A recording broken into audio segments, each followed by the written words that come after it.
New York, big city of dreams. New York, big city of dreams.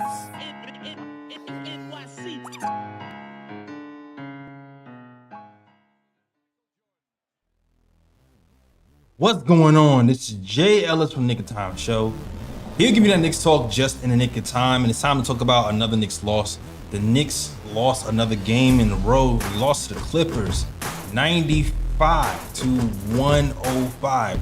Knicks really couldn't get it together from three or from the field. They're really feeling the effects from the loss of their best player in Jalen Brunson. Knicks only shot 26% from the three-point line and 38% from the field overall, and failed to crack 100 points, only scoring 95 points, which is, I believe, is the second lowest point total that we've had all season. So we're gonna talk about it all, the bad, the ugly, and a little bit of good about this game, but it's not really that much good to talk about. But it is what it is. I'm not gonna hold you. I did not expect to win this game. We're gonna talk about it, all right? Before I talk about it, I'm gonna just shout out to the people who are here in Knicks Nation. Shout out to Gregory, Lee, and Picks for Timmy, who are rocking early after a Knicks loss. I know it's tough to be a Knicks fan right now with the news of Jalen Brunson going down. We're gonna have to get through this little rough patch and hold the ship down until the playoffs. All right. So let's talk about it. Let's absolutely talk about this game.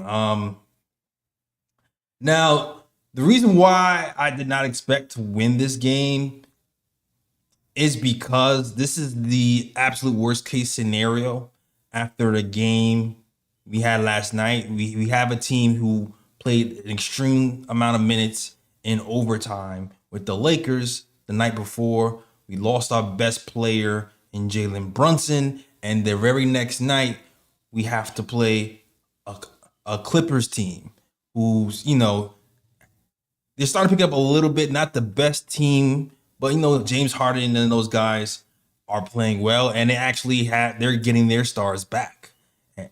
So for us, we're completely learning. We've done pretty decent in the non-Jalen Brunson minutes this season for longer stretches. But to not have Jalen Brunson for 4 quarters of the entire game is an entirely different monster. You pretty much have to rewrite your whole playbook, because we were pretty much going through Jalen Brunson and Karl Anthony Towns for the most part. So now you have Deuce McBride, who's a guy who was just kind of a catch and shoot guy. All of a sudden, he's reverted back to kind of running the offense full time, and the same, and also at the same time, you having guys play extra minutes, and you pretty much don't really have a playbook for this specific squad for 4 quarters. So you kind of relying on principles that you have learned throughout the year, which is like moving without the ball, screening for the screener, hitting people on the move, and playing your fundamentals, boxing out, playing defense, extra possessions, covering for each other. You're pretty much relying on the fundamentals from the season to kind of get you through, and your basketball instincts, because you really don't have a lot of plays really for the personnel that is here.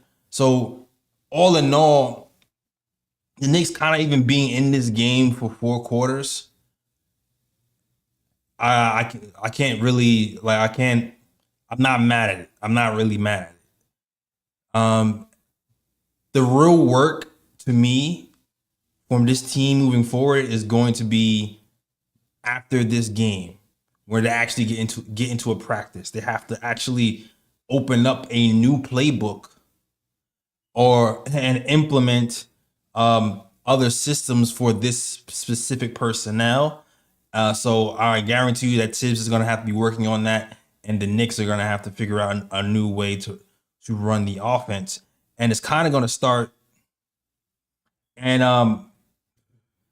I know I see you guys in the chat. Shout out to Winston Ellis, Picks for Timmy, calling for Colette to come back.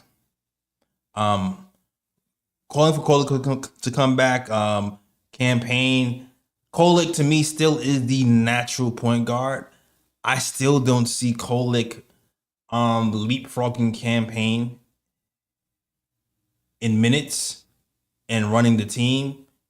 I think what's going to happen is Deuce is going to get first crack at it at least. Deuce is going to, although he's a guy who's just kind of been a guy who's been shooting off the dribble a lot, he's going to get first crack at kind of running the offense a little bit, at least being a table setter a little bit and expanding his role. And I think that's the direction we're going to go just because he's kind of been here longer. And that's kind of the way Tom Thibodeau thinks. But what I also feel like should happen and will happen is Mikal Bridges' role has to expand. Absolutely has to expand. And I think today's game shows why it has to expand, right? Mikal Bridges, when you're looking at the shooting splits throughout the team, there are only 2 people who actually shot well out of anybody in his roster. One of those was Mikal Bridges, who shot 8 of 12 from the field, 66%. And the other one was actually Precious Achiuwa, who didn't play any minutes yesterday, but guess he came in today with fresh legs and a purpose. He shot 4 from 6. Actually, a pretty spry game from Precious Achiuwa.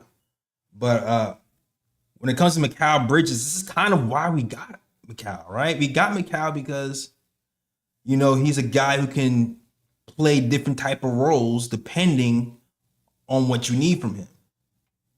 He was being a first option type of guy with the Nets, and he also had experience being a third option. So we're gonna have to lean into that stint with the Nets when he was a first option again. When he started getting better running pick and roll, when he started getting better hitting those mid range and kind of running a team, you're gonna have to rely on that because I've said it many times. OG Anunoby, he has the heart of a guy who wants to take over the team. He kind of has a little bit of alpha in him where he wants to be the guy, but Mikal Bridges actually has more of the skill set to be able to pull it off. He just needs to have the mentality. Today he had 12 points. He had 12 shot attempts, right?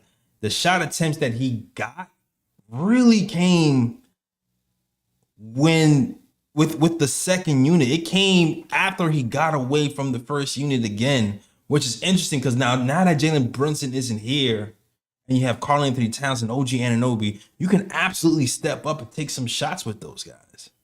But he still chose not to go that route, and I still like he got more aggressive once those guys got off the court.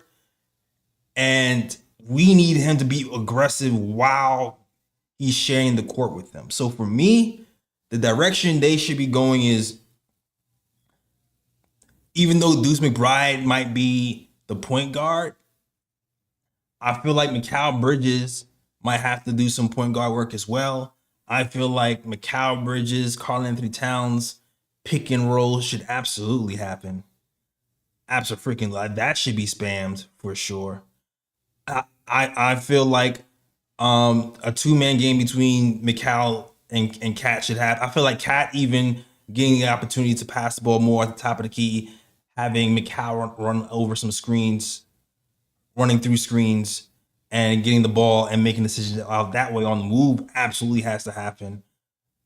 Like, you see how Golden State Warriors run their offense with Draymond Green and Steph Curry. Now, Mikal doesn't have the stamina that Steph Curry does, but we talked about on this program how he just plays a lot better when he's on the move. I feel like we absolutely should be running Mikal off some screens and having Karl-Anthony Towns kind of look for him at the top of the key to get him going. So I feel like pick and roll between Mikal and Cat for sure should be happening. I feel like Mikal running off a bunch of screens and Karl-Anthony Towns giving him passes throwing him passes either as a cutter or as a shooter should absolutely happen. And I just feel like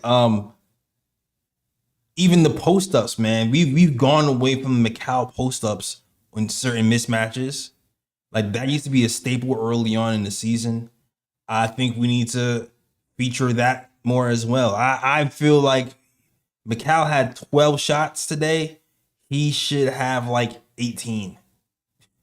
He should have like 18 shots.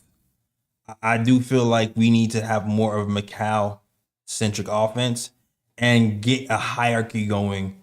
So when the fourth quarter does happen and the games get tight, we have a game plan and we know what we're doing. Now, we lost today.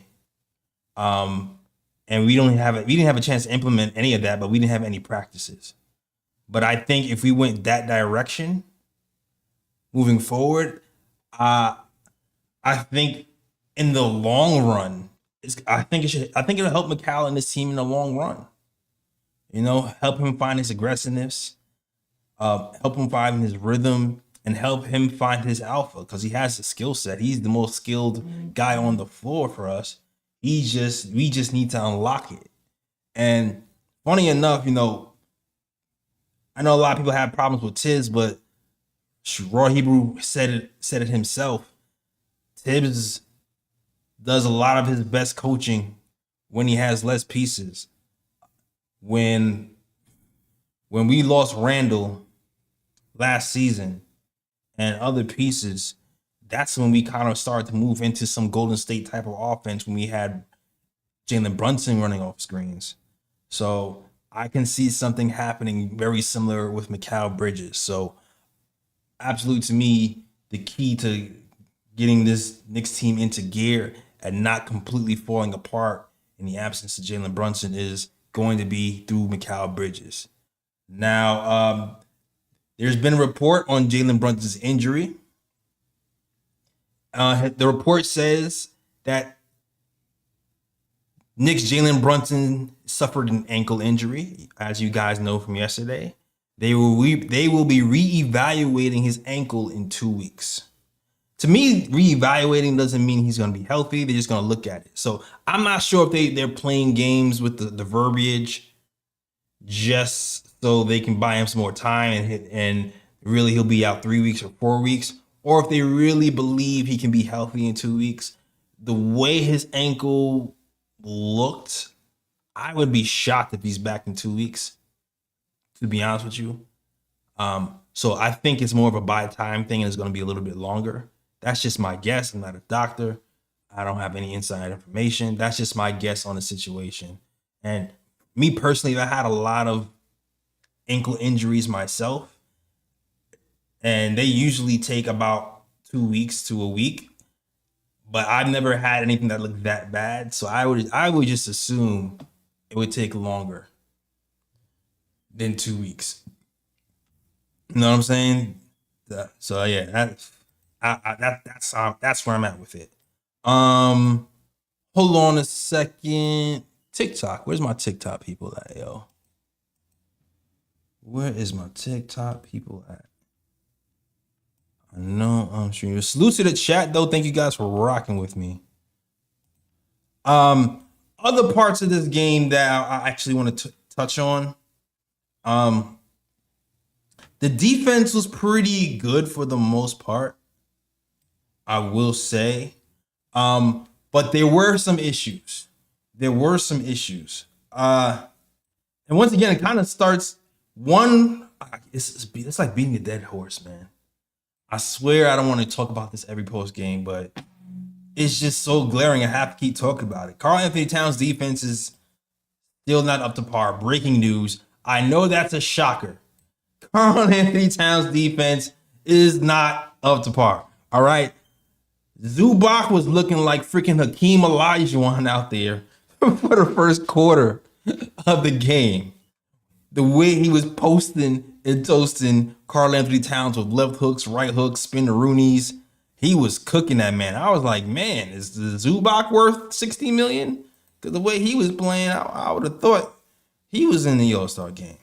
But Karl-Anthony Towns had 23 points, 10 rebounds, but lowest plus minus on the night, -17.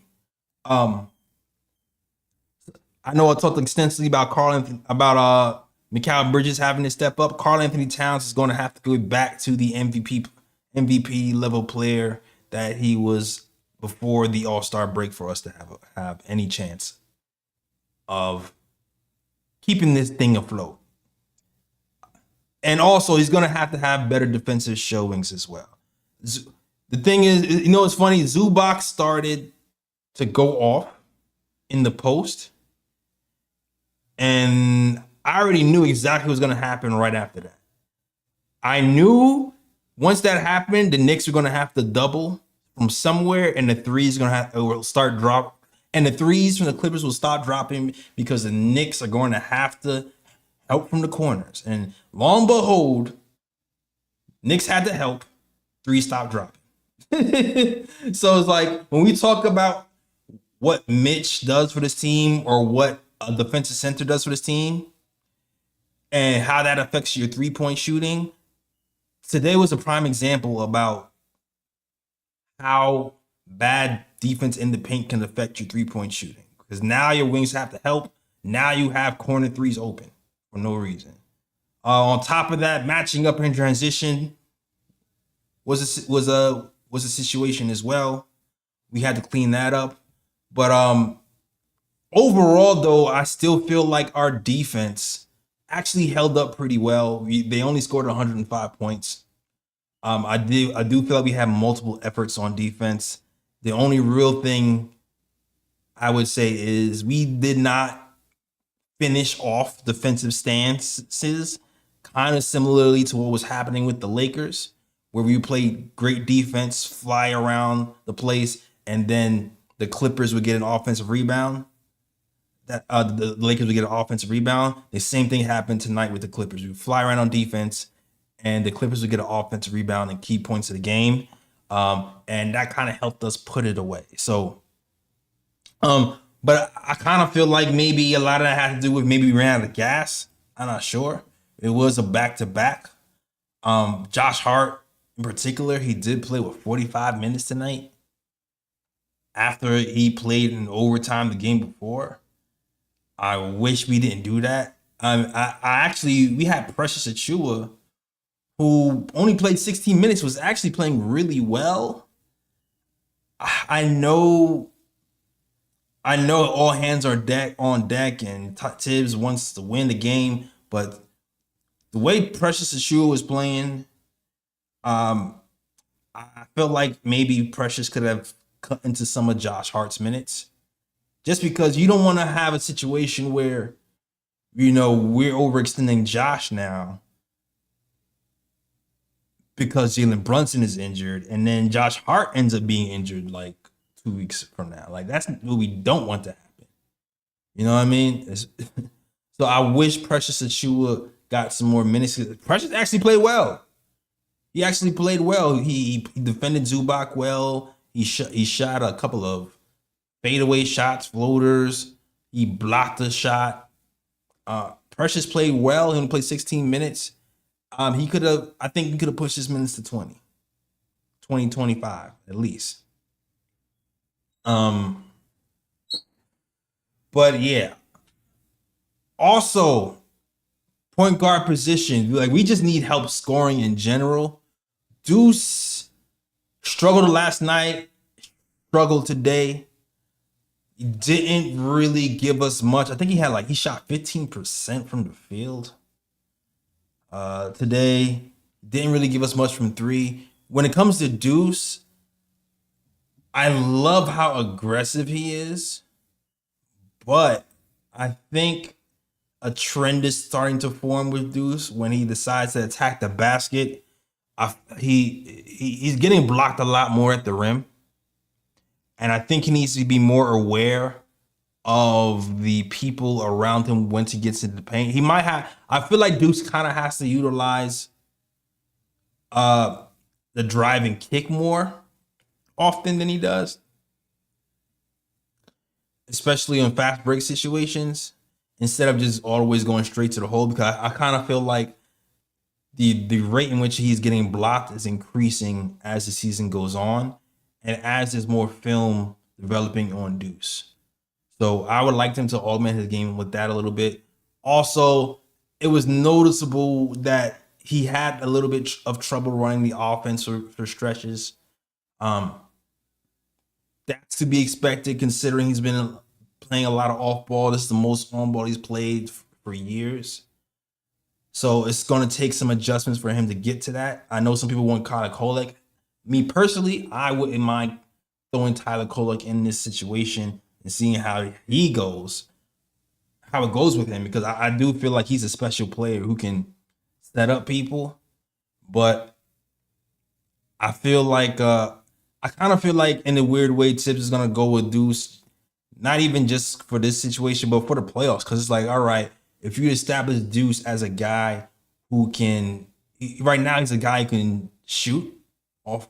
He's like an off-ball guy. But if you can expand his role where he can actually play more of the lead guard in the stretches, maybe that gives us another look in the playoffs. I don't know. Maybe that might be how Tibbs is looking at it. Just more ammo and more stacking situations and reps for Deuce to build on later on when it comes to playoff situations. All right, because I would love to see Kolek out there, but I doubt we'll see Kolek in the playoffs. But I know Kolek will be traveling with the team. He'll be here for the Sacramento game. He was with the G League team the day before, so he wasn't here for this game, but he will be joining us for the Sacramento games two games later. All right. OG Anunoby. Oh, I forgot to mention too, Josh Hart with his 45 minutes had a career high 20 rebounds on the night. And I have to say, man, I don't like the minutes that he's played tonight, but still a freaking valiant effort, man. He played his, I'm not gonna lie, he played his ass off, man. He played with heart. With heart. I still feel like he needs to shoot more threes. I think he only took 4 threes on the night, playing 44 minutes. It seemed like he started off the game not hesitating when it came to those shots, and then got slightly more hesitant as the game went along. But he still kind of found a way to be effective, getting to the hole and wreaking havoc. So I kind of like the Josh Hart game today. Still, with Jalen Brunson out, I hope he finds it. I hope he finds that he can shoot the ball more with less pressure. And hopefully that carries on when it comes to the playoffs, where he's not afraid to shoot in these big moments. But yeah, Hart with 16 points, 20 rebounds, 6 assists, still a big game for Josh Hart, even in a loss. And OG Anunoby, he's had a couple of strings of 20-point games. He had a rough game today. He had to guard James Harden, which is a full-time job. But today, when it came to the scoring, he really wasn't really giving us much. But what I will say about OG is, despite that, like his misses look different. Like his misses, he took 18 shots today. See, this is what I'm talking about. Okay, this is what I'm talking about when I talk about McCall versus OG. McCall has a skill set to be the alpha. OG has the mindset to be the alpha. Brunson is out. OG is like, give me the ball. I'm taking 18 shots. Oh, wait, you know what? I'm sorry. This is not, I'm sorry. Hold on a second. I had the wrong stats pulled up. Let me double check that. Before I go off. I was like, yo, OG really took 18 shots today? For some reason, my Lakers stats popped up and not the Clippers stats. Hold on 1 second. Yo, why is it? I have my Clipper stats up. There we go. You see? There we go.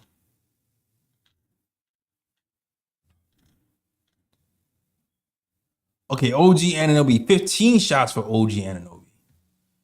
15 shots for OG Anunoby, 12 shots for Mikal Bridges. I still would like that flip.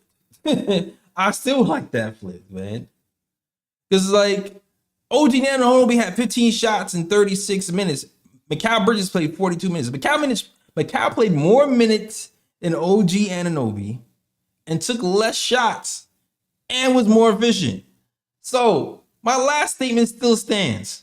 OG Anunoby has the mindset of the alpha. As soon as Brunson was out, give me the ball, I'm taking the shots. It looks like he wants the ball in big moments. And he just lives with the results. Mikal Bridges has the skill set of an alpha, not the mindset of an alpha. Took less shots with more time. I would just like that flipped. But OG Anunoby, 2 of 8 from the field, 4-15. Even though he was bricking, I've dealt with timid OG Anunoby for a space. I still like the aggressiveness from him. Like his misses didn't look like he was being down on himself. Like there was a time when OG was bricking and it looked like he was doubting himself as he was taking these shots. He doesn't look like he was doubting himself today. I hope his shots pick up with Sacramento. Because sometimes when you start to take more shots and get more aggressive, that's when your percentages start to dip because you're doing things that you're not used to doing. Which is the danger of losing your best player, is guys taking too much of a bigger role. But we want Mikal to do that for sure. I want Mikal to take on that bigger role for sure. But yeah, Karl-Anthony Towns, we need 3-point shooting, the playmaking to come back more for us to have a shot moving forward. And we just need more in general. Landry Shamet was on a heater from 3. He didn't really give us anything. 0 from 2 from 3 today. And the campaign played 14 minutes and 22 seconds.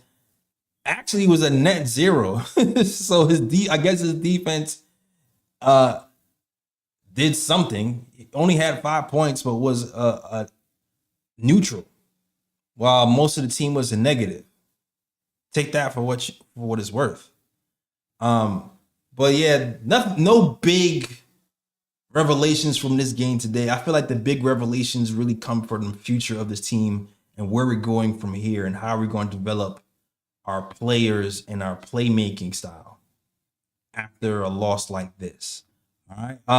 Let's get to these comments real quick. Shout out to Pickford Timmy and Gregory Lee holding down the chat for me. Also shout out to Winston Ellis. Picks for Timmy says OG can get shots, but we need to run through Bridges. May need to start campaign temporarily. I don't think Deuce will get another shot, but it seems like he's having issues. Thinking about when to be aggressive. Now I agree with you. I definitely agree with you. I do feel like Deuce will get another shot though, just because I just feel like the way, I don't know. I feel like Deuce is such a Tibbs guy that Tibbs is going to give him a couple of shots. I feel like Tibbs is really confident in him, and he's going to give him a couple of shots. I don't think he's going to go campaign to start at all. Especially considering, campaign has that little hang dribble and he gets you in the paint and stuff. But I don't know. I feel like he thinks that Deuce's shooting and defense will come around and he'll get more of a feel on how to pick his spots as time goes on. I feel like that's what's going to happen.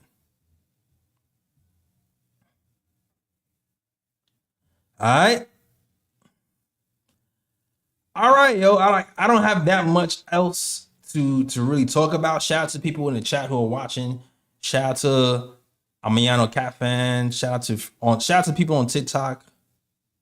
If you're watching, if you're enjoying the show, hit that subscribe button. We here after every game talking Knicks basketball. Even after losses, brutal losses, exciting wins, we here talking Knicks basketball at 2 a.m. with fellow Knicks fans. All right. All right, yo. Do I have any ooh picks or bruh picks? I do have a bruh pick. Bruh. My bruh pick for today, for those who don't know, bruh picks are usually the worst plays of the week. Sometimes it's not even a play. Sometimes it's just something stupid, dumb, idiotic that I feel like is stupid, dumb, and idiotic and should be pointed out. Yesterday, I talked about how Draymond Green talked about Cat ducking the smoke from Jimmy Butler, although the only because Cat missed the game versus the Golden State Warriors, but the only reason Cat missed the game was to support his girlfriend who had a family member who passed from cancer. And not only that, Cat has been dominating Jimmy Butler run teams ever since they left the Timberwolves. These actually have had a winning record versus Jimmy Butler. And when it was brought to Draymond Green's attention, he didn't apologize. He didn't take accountability. He kind of just brushed it under the rug, which has kind of been Draymond Green's MO for his life. Hey, I punch a teammate in the face, I brush it under the rug.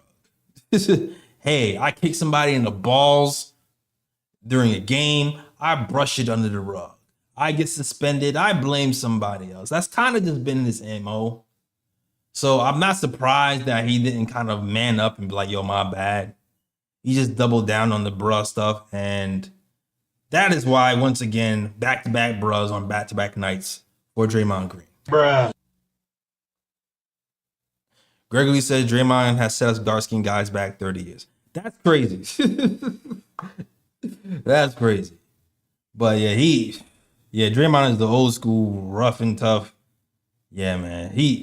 Draymond is that crazy drunk uncle that you kind of scared to introduce to your boy your friends, because you don't know how much he's drinking today. He's gonna act crazy.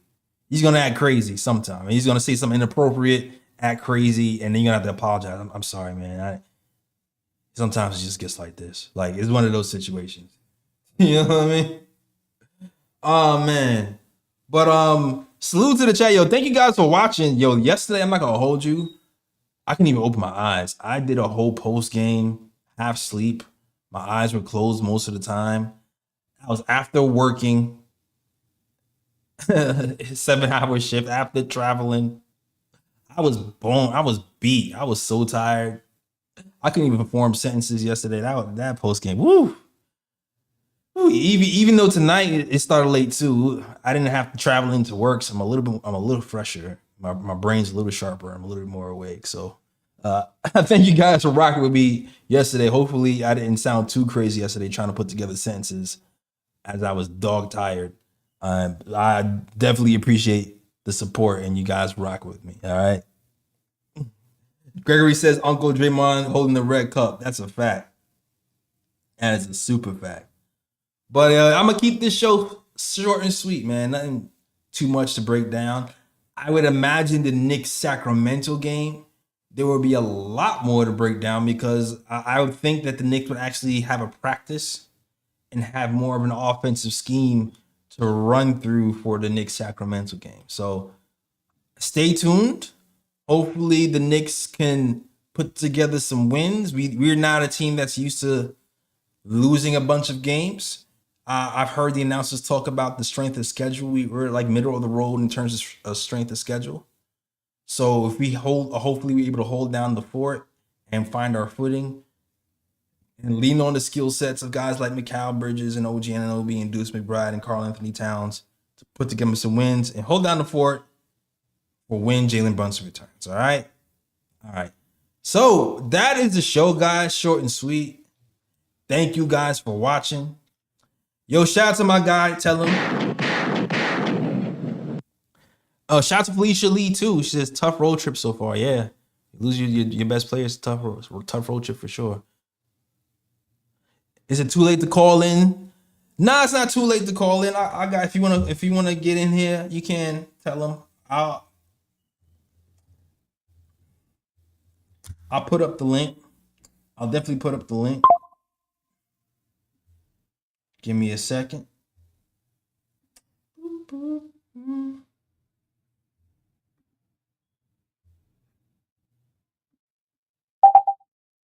Okay, just give me a second. Let me get you.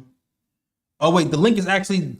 Tell them the link is actually pinned to the top of the chat. Tell them if you want to get to the Discord. Just hit the link at the top of the chat.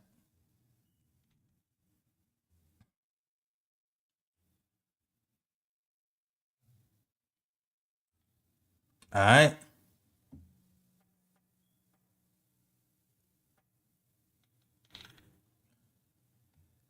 Gregory says, I wonder what we're gonna do in the offseason. I wonder if we're actually gonna ever use that 15th roster spot. That's what I really wonder.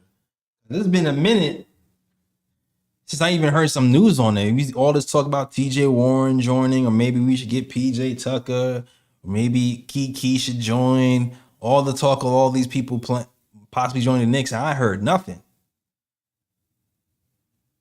You know what I mean? So I don't know. I wonder what's gonna happen with the last roster spot. And I wonder if Jalen Brunson being down even affects the thinking of that last roster spot now. Because before the thinking was, oh, maybe we'll get a center. Because, we're down center, we're down area. But now, maybe TJ Warren, maybe you do give TJ Warren a real look now. Because TJ Warren's a scorer and we need buckets somewhere else. Maybe that's what happens. And it's funny because we'll get him, but he's not really. I don't think he'll be playoff eligible. We'll see.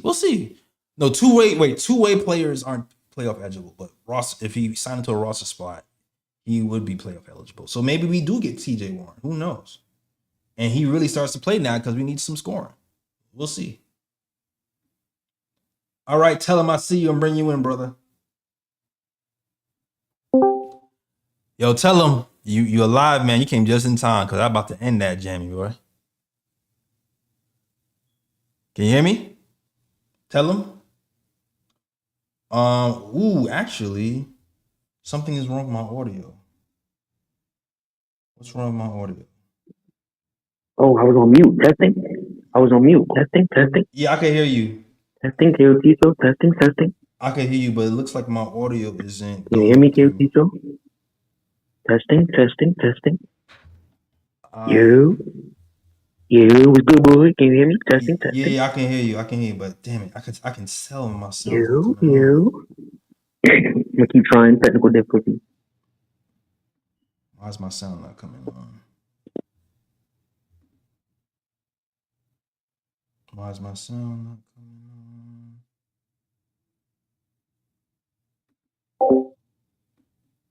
Testing. You hear me, boy? I can hear you. Testing. We can hear you, but he can't hear me. Sorry, guys. This happens sometimes. Yo. I can't hear you, Jay Ellis. If I go to the YouTube stream, I can hear myself. Okay, I can't hear you, boy. Yo, if you want me to go, just put it in the comments. If you want me to go, say yes in the comments. I can read the comments.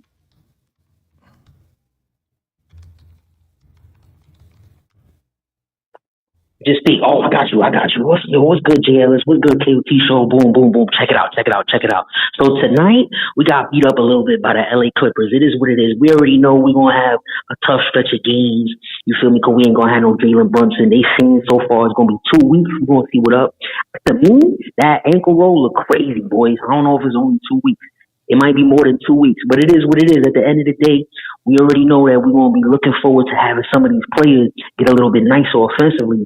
In the second half, we died on offense. We got crazy whack on offense. Both teams, to be honest, it was a sloppy game on offense in the second half. Both teams combined for under 50 points scored each third quarter and the fourth quarter. But coming into this game, this is Harden's first game from the 50-pointer. He was, for the most part, he carried his team offensively, but I was surprised to see Nicholas Batum have the impact that he did on our Knicks. I feel like he killed tonight. And shockingly, Bogdanovich was a monster on the glass. I was surprised because, he's a sharpshooter, but, he was a beast on the boards. I was happy to see Mikal Bridges step it up offensively. because the 6 shots from the game prior, that's not enough. We didn't give up 5 draft picks for you to, just coast on offense. We need you to be a savage. So he stepped up tonight. I also feel like Deuce, Jay Ellis, I feel like Deuce was mad inefficient tonight on offense. I feel like the final score was 10 points, but really we had that game kind of close. We was fouling at the end and doing free throws and stuff. But I feel like if Deuce was a little bit more lit on offense tonight, we probably would have stole this game, shockingly. I love the energy we came out with after going down 7-0. They ain't fold. You feel me? They fought back and they showed a little bit of that resiliency from last season. The defense was there tonight. That's what's up. The defense was there on a night where Big Mitch on a back-to-back didn't play. You feel me? So I'm confident with how our defense looked tonight, especially moving forward with Big Mitch coming back. So we're gonna see what's good, boy. I think Monday we gotta go against the Sacramento Kings. They not lit. They whack. However, they have played better since having Doug Christie as their coach. So for us, it's a process. You can't skip no steps, day by day. You feel me? So we're gonna try and grind out a win on Monday, and we're gonna link back then. You feel me? Be safe, God bless, and we believe that orange and blue. Yo, shout out to my guy. Tell him sorry for the technical difficulties. I pretty much agree with everything you said, bro. Everything you said, I definitely agree with the defense. Deuce McBride not showing up. If he showed up, maybe you steal this game. McCall stepping up, but still needing more. To the collapse on offense in the second half from both teams. Yeah, I pretty much agree with everything you said, man. I think, like you said, this is a stepping stone. This is a stepping stone game. We haven't had a practice since Jalen Brunson went down. You're going to have to reevaluate how we do things and put in a new system. And the first step is going to start with this two days off. And we're going to have a hell of a game versus Sacramento Kings, trying to implement some new things that we haven't used before. Or maybe you used before, but it's only been small stints. But now we're going to have to use them at a larger scale. So looking forward to the game versus the Sacramento Kings. All right. All right, yo. Shout out to Tell him. Thank you for the call. That's the show. Thank you guys for watching. We do have 2 days off, so we will be back on Tuesday versus the Sacramento Kings. Be here or be square. All right. That is the show, guys. Thank you guys for watching. For those who enjoyed the show, if there's any newcomers here, hit that subscribe button. We're here after every game talking Knicks basketball. All right. And these late night shows, I might be the only one here because I'm the only one crazy enough to do it. It's going to be even harder for me next week because, shoot, I have to work in the middle of the week. I don't know how I'm going to do this and pull this off, but damn it, I'm going to try to pull this off. All right. That is the show. Thank you guys for watching. Hope you enjoyed. And as always, shout out the Worldwide West. Everywhere we go, we leave a worldwide mess. It's a mess out here in these Knicks streets. That's the show. We out this mug. Peace.